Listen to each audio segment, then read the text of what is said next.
I'm Cash, and welcome back to Cash Talks Football, where we're breaking down all the goals scored in the Champions League.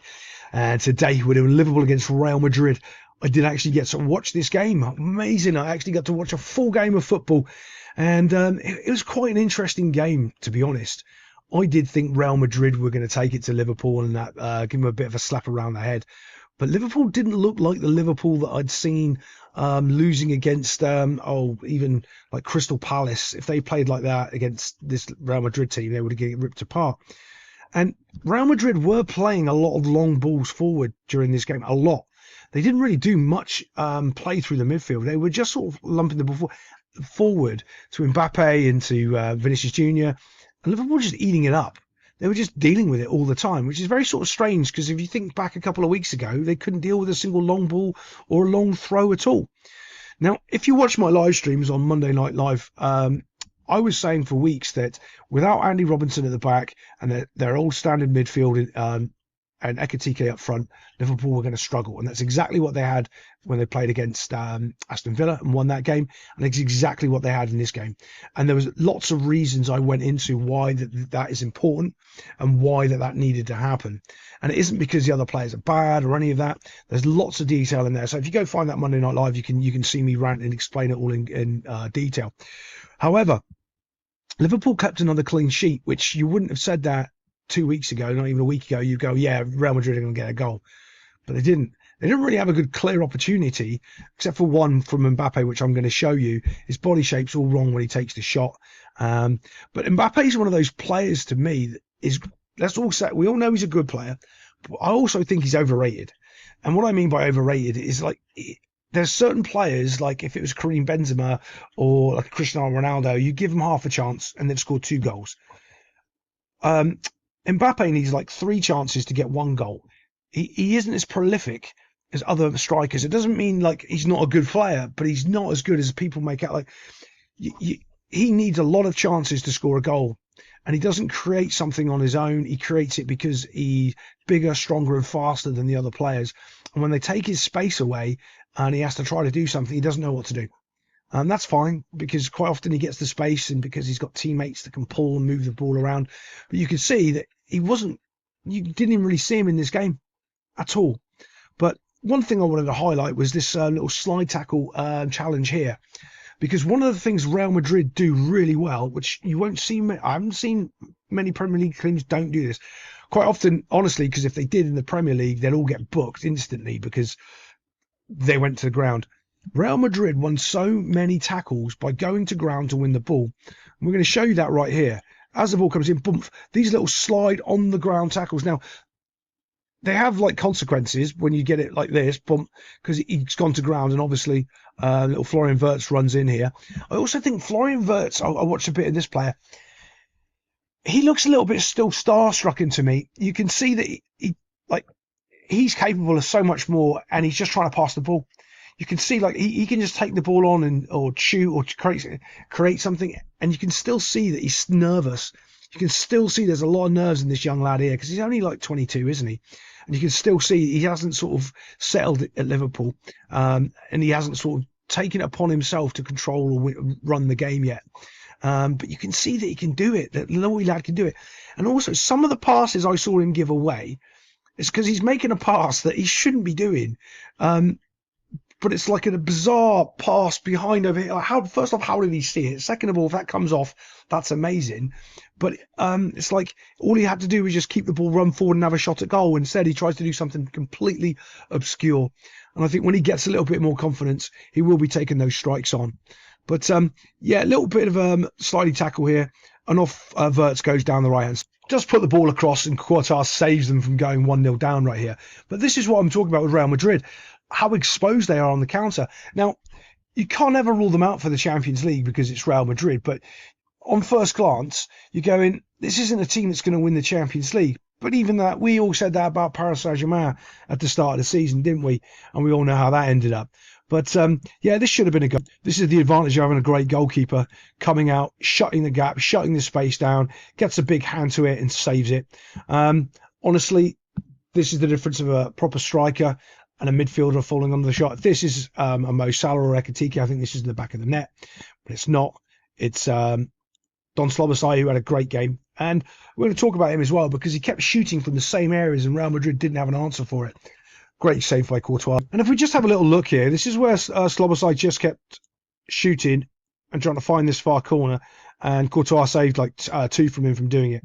But there's this interesting thing that I was watching with the Real Madrid midfield. It's like they're always better than the other teams that they play against, man v man. So they will often do things that you wouldn't normally do. For instance, there should be another covering midfielder. You can see that he should already be in here, tucked in, because there's the 2 players and he needs to protect the back 4 from a simple pass in. And they just seem to not to be bothered and let Liverpool just come on them, get all over them, and just not deal with these little pockets of space. It's like their midfield doesn't really get tested enough to actually play as a proper midfield. It's almost like they leave that one guy who's ever defending the ball. Chances are he'll win it, and we can cheat and be up the field and not have to work as hard. And that's one of the main differences with this Liverpool side and Real Madrid is Liverpool outworked Real Madrid, and Liverpool have not been doing that the last couple of weeks. Bit of a daisy cutter shot, still needed to be saved, easily done. Let's move. And this is one of the things I was talking about with Florian Wirtz. If this is a confident player that we're seeing in the Bundesliga, he's just doing a Cruyff turn, running over here and smashing it at the goal. And he's not. He's just laying it back off under a little bit of pressure. He knows he's got all the time in the world and all the space behind him, and he just lays it back off. Slobosai comes back in here and has another shot of goal again. But that is what I'm talking about. The confidence there of him just to put his foot on it and start running at into this gap, and it's not there. And you're going, okay. You can see that this he is completely lacking of confidence at the moment. After Slobosai's shot, though, you can see another sliding tackle here from Real Madrid, bump to get the ball out of play. They're so good at getting the ground and winning the ball. This is one of the only real chances they had with Jude Bellingham coming down and trying to slot it through the keeper's legs. But I want you to have a little look at how the Liverpool team is set up. They've actually got a bit of shape and structure. You can see that they've got midfielders, they've got players, and not everyone is in one big line or in one big, bundle. They're actually separated and defending their box properly. There's spaces between them, which is great. That means they're not on top of each other. Look, there's separation between the centre. Everybody is perfect. You're happy with that, which you couldn't have said about Liverpool a couple of weeks ago. There's another thing I want to show you about the Liverpool defending. Now, this is later on in the game, near the end, when Mbappe had a chance and spooned it over the bar. But this is what I wanted to show you, because we're talking about defending. Vinicius Jr., Mo Salah. Mo Salah is back inside the 18-yard box, defending, playing and working hard, which you didn't see a couple of weeks ago. That's the difference. All the team now seems like they're working for each other again, and that's a massive difference. You're talking to the last 5 minutes of the game and Mo Salah's back in the box defending for the team. Yeah. We're going to watch this, though. This is Mbappe's touch. This is his shot at goal. Thump. You can see he's... Look how far... Right, so when you made a mistake and you're spooning the ball over the bar, all the bad coaches in the world and all the commentators will say it's because your knee isn't over the ball, right? The only reason your knee is not over the ball is because where your standing foot is. Your standing foot is the most important thing when you're taking that strike. You can see how far back his standing foot is. That's why he's leaning back, because that's the only foot that's on the ground. His contact isn't quite good enough, and that's why it ends up going over the bar. The standing foot is the important part in the strike, not the striking foot.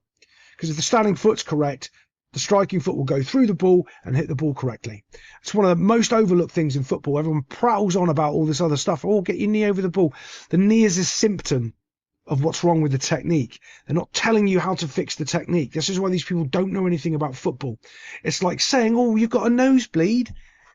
Yeah, you can see I've got a nosebleed. You can see he didn't get his knee over the ball. But why have you got a nosebleed? Why didn't he get his knee over the ball? Because his standing foot's there. It's mistimed. The pass isn't quite right.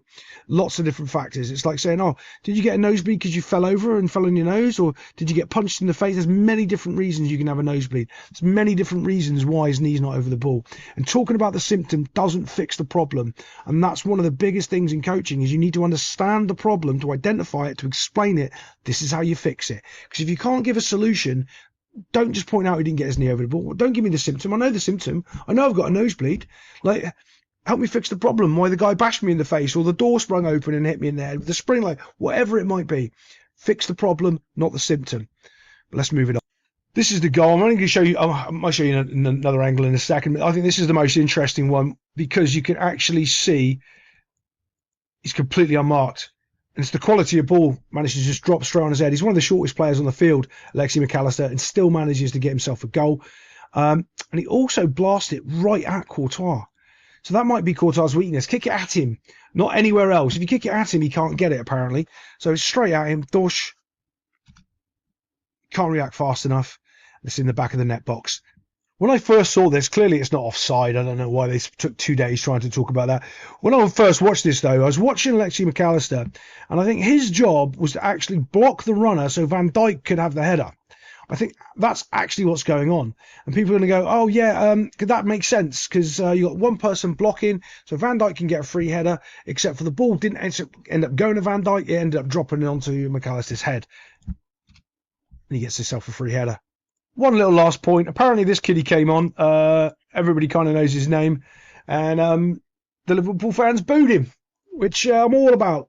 I'm not about like, oh, it's Trent, boo Trent or anything. No, I'm all about fans booing rival teams. Good on you. Do you know what that means? That means there's passion and people are caring about the game of football. People actually are trying to get involved, and like you've got to let all that stuff go. It's part of the game. You get paid too much money to care. Like I think Trent's had a torrid time at Real Madrid. I think he's only had like 4 games, maybe 5 games he's played for him, and I don't think they know how to use him. And give it another season or 2, and he might be regretting leaving Liverpool to go to pastures greener.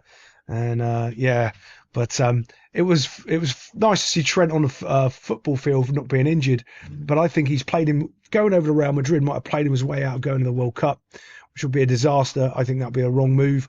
I can see the England manager not picking him for the World Cup. But yeah, other than that, we'll see you next time on Cash Talks Football.